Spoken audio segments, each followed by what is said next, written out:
Good morning বন্ধুরা, নতুন পুরনো যেসব বন্ধু আছো সকলকে সত্যম শিবম চ্যানেলে স্বাগত। এ পাড়া থেকে মাছ নেওয়া হয়েছে, এখন এই মাছ আমি কাটতে বসেছি। এখন আর বাজারে তোমাদের দাদাভাই যাচ্ছে না, আসলে এখন বেশিক্ষণ তেমন নেই, এখন সবজি সবই লাগানো পড়ছে, সবজি উঠবে তারপরে বাজারে যাওয়া। এ বাজারে গেলে কি হয়, অনেক রকমের মাছ পাওয়া যায়। আর এ পেয়েছি সেই চারাপোনা, সত্যম শিবমের খেতেও অসুবিধা হবে, তবু কিছু উপায় নেই, অনেকদিন মাছ নেওয়া হয়নি, বলছি না বাজারে যাচ্ছে না, মাছও নেওয়া হচ্ছে না। আর এমন টাইমে মাছ আসছে, সেই টাইমে আমার রান্না হয়ে যাচ্ছে। তাই চারাপোনায় পেয়েছি, এখন এই কাঁটা বেছে বেছে দিতে হবে। বাজারে গেলে অনেক রকমের মাছ পাওয়া যায়, বেশিরভাগ কাঁটা রুই নিয়ে আসে, এই যেগুলো জ্যান্ত মাছ ওগুলো নিয়ে আসে, সত্যম শিবমের খেতে সুবিধা হয়। এই দেখো ফ্রিজের কি অবস্থা, আমার ফ্রিজের মধ্যে কাশ্মীর হয়ে গেছে, উপরে বড় ফেলে দেওয়া হয়েছে সব বেশি। এই দেখো কি অবস্থা হয়েছে, এত বরফ জমে গেছে আমার ফ্রিজের মধ্যে। আসলে বন্ধ করা হয় না, একভাবেই চলে, অনেকদিন পরিষ্কার করা হয়নি। এই বেসিনের মধ্যে বরফ, একদম পুরো কাশ্মীর। সারা শীতকাল ফ্রিজ চালাচ্ছে, কালকে ফ্রিজ দেখি তো উপরটা, দেখতে গিয়ে দেখছি এই অবস্থা হয়ে আছে। ওই জন্য রাতবেলা বন্ধ করে গেছিলাম, তাও বলেনি, ফ্রিজ একদম পরিষ্কার করে ফেলতে হবে। আমাদের সত্যম শিবম ঘুমাচ্ছে ঘরে, পরে আমি যাচ্ছি, এখনো ফ্রেশই হয়নি, কাজই কমপ্লিট হয়নি এখনো। কাজ গুছিয়ে ঘরে চলে এসেছি, আর এই যে দেখছো এখনো ফ্রিজ পরিষ্কার করতে পারিনি, উদ্ধার হচ্ছে না। ওই যে কত বড় বরফের চ্যান, তারা দেখায় ভালো করে। এই দেখো, দেখেছ কতখানি বার হচ্ছে না, না বেরিয়ে গেছে, ঝুলছে। বহুদিন ফ্রিজ পরিষ্কার করা হয়নি, এই যে কাজের ইয়েতে আজকে করবো কালকে করবো করতে করতে আজকে হয়ে গেছে, এই যে বেরিয়ে চলে এসছে। কত বড় বড়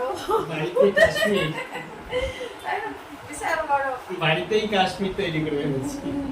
আগে সে ছোটবেলায় আমরা যখন দিল্লিতে থাকতাম, সে বরফ কিনতে যেতাম, তো তখন সেই 1.5 টাকা, এটা পয়সা অনেক মূল্য ইয়ে ছিল, এখন 1.5 টাকায় কতটা করে বরফ দিত, সে আমি সেই প্যাকেটে করে করে নিয়ে আসতাম। এই বরফ দেখে মনে পড়ে গেল, বিশাল বড়, বেশি ভর্তি হয়ে গেছে। এখন আসলে দিল্লিতে এই শরবত, লস্যি, গরমকালে দই, সকালবেলা ওখানকার সিস্টেম আলাদা ছিল। সকালের খাবার ছিল রুটি বা কোনো টিফিন, লস্যি এইসব খাওয়া হতো। দুপুরে একবার ভাত খাওয়া হতো, দুপুরে ভাত, আবার রাতে আবার রুটি। তাই লস্যি করার জন্যে আমি বরফ আনতে যেতাম ছোটবেলায়। আমি একবার তো কি হয়েছে, আমি কিছু নিয়েও যাইনি, সেই হাতে করে ছোট্ট ছোট্ট হাত, ছোট হাত বাড়িয়েছে, হাত লাল হয়ে গেছে, মা বলছে কি অবস্থা হয়েছে হাতের ইয়ে, সে হাতে করে এসে বরফ নিয়ে এসেছি। সে অনেক গল্প, ওইসব দিনগুলো মনে পড়লে মনে হয় আগের দিনে ফিরে যাই, মানে আগেই ভালো ছিল।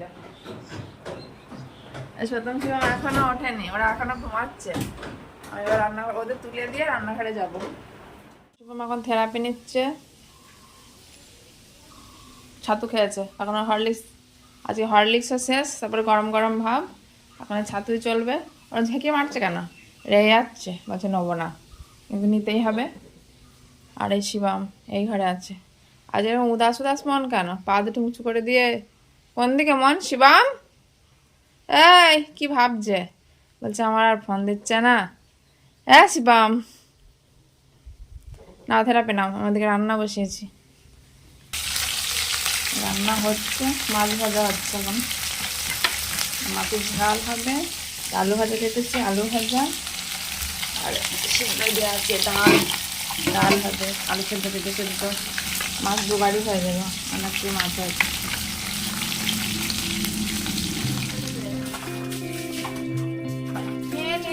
দাঁড়িয়ে আছে, হ্যাঁ শিবম,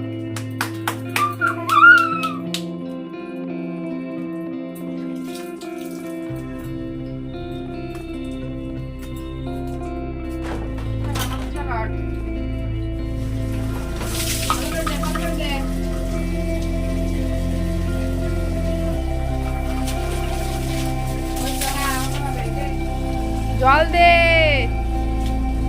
চোখ জলছে, জল দিতে হবে তো।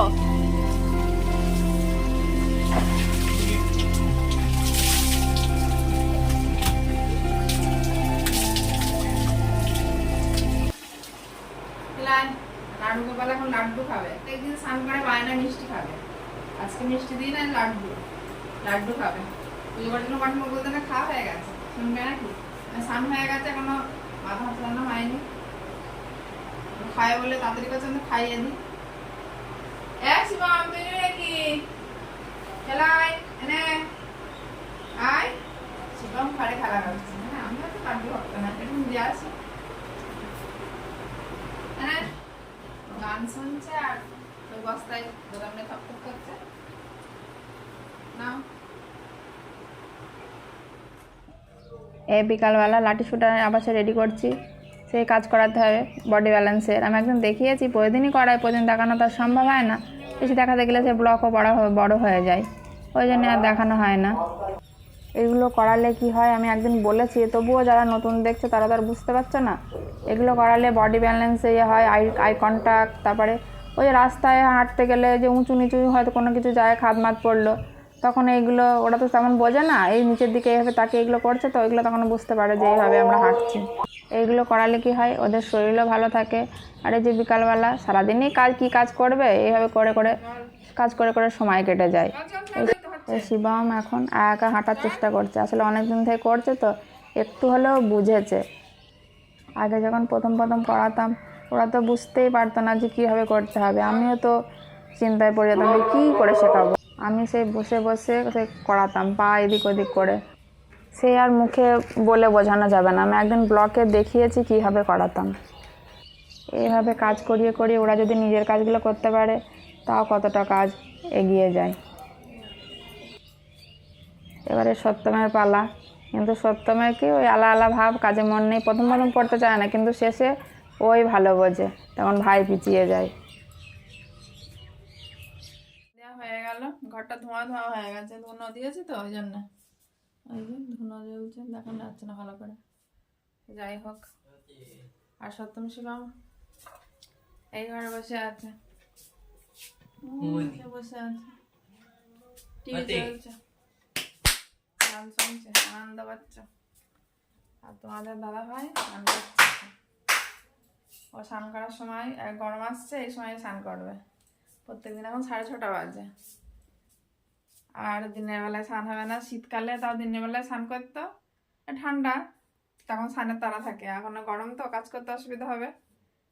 এখন প্রত্যেকদিন 6:30 বাজবে, 7টা বাজবে, এইভাবে স্নান করবে। এরপরে আমি চা করতে যাব, আর দেখাবো না, তোমরা বড় ব্লগ কেউ দেখছো না, ব্লগই আর কেউ ভালো দেখছে না, ওই জন্য ব্লগ আর বাড়াচ্ছি না। তাহলে সকলেই ভালো থেকো। আর এই সত্যম শিবম চ্যানেলটিকে অবশ্যই সাবস্ক্রাইব করো। সাবস্ক্রাইবও কেউ করছে না, যেমন ছিল তেমনই হয়ে আটকে আছে। আর কি বলবো, আর কিছু বলছি না। সকলেই ভালো থেকো, টাটা।